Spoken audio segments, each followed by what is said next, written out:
Magandang araw sa inyong lahat.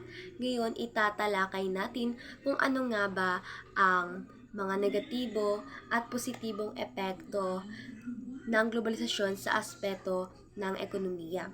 So, dumako muna tayo sa positibong epekto ng globalisasyon sa aspeto ng ekonomiya.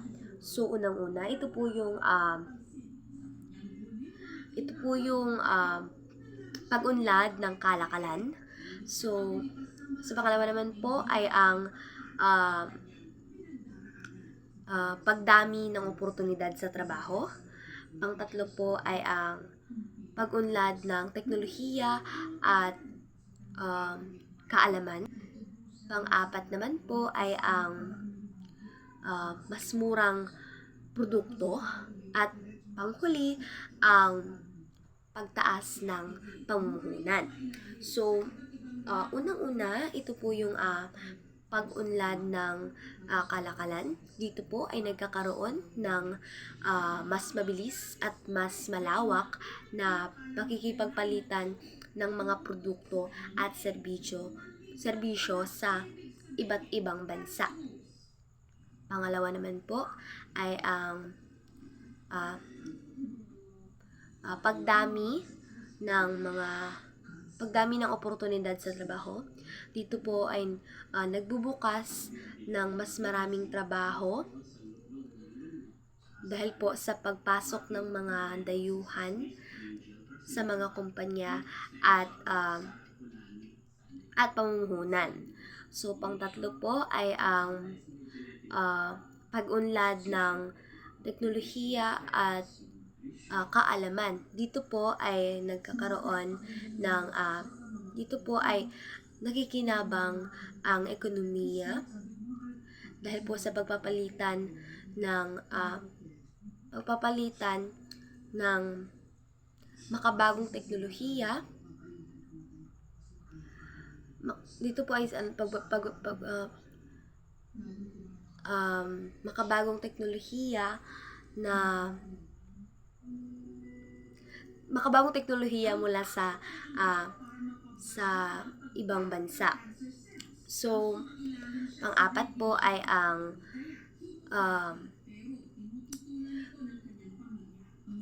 mas murang produkto. Dito po ay nagkakaroon ng kompetisyon at importasyon, madaling importasyon na kung saan ay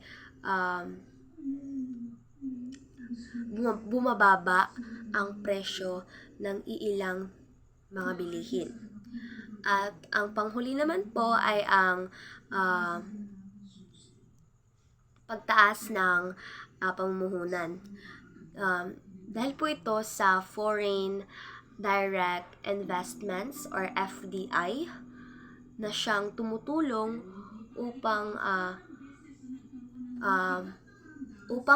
upang lumago ang ekonomiya ng bansa.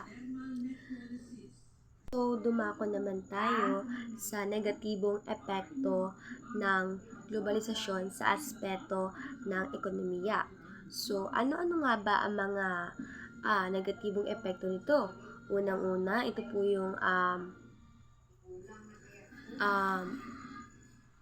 yung pag-asa sa mga dayuhan. So, dito po ay nagiging dependent ang ekonomiya sa mga imported na produkto at kumpanya. Pangalawa naman po ay ang pagkawala ng lokal na negosyo. Dito po ay nagkakaroon ng nahihirapan ang mga maliliit na negosyo na makipagsabayan. Pang-tatlo po ay ang hindi pagkapantay-pantay na benepisyo. So, dito po ay nagkakaroon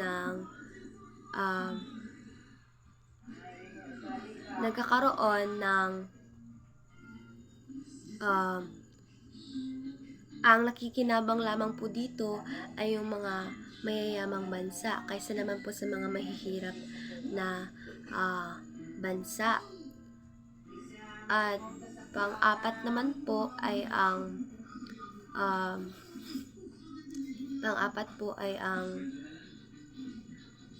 pang-apat ay ang mababang kalidad ng trabaho. So, dito po ay nagkakaroon ng nagiging sanhi ng mababang sahod at job insecurities. At panghuli po ay ang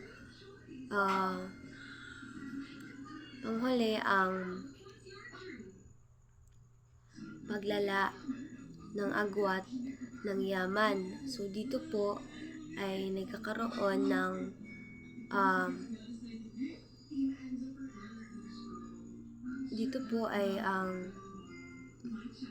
yung mayaman, yung may mga kapital, habang ang mga mahihirap naman po ay hinuhuli.